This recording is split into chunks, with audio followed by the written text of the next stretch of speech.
Hi, my name is Mikayla Whitmore. I'm a queer artist and photojournalist, born and raised in Las Vegas, Nevada.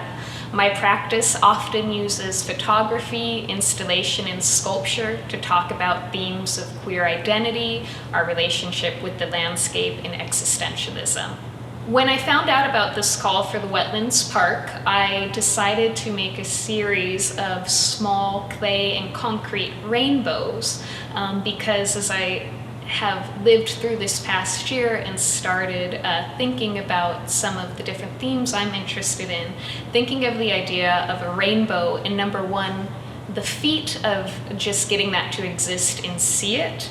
It is important to dream, it is important to dare, and to believe that things are possible, but it is also really important to be rooted in reality and sometimes look what's under the rainbow or under the surface. To be able to put these rainbows out into the landscape as a point of meditation and reflection, and to really start to scratch the surface on some of those tropes.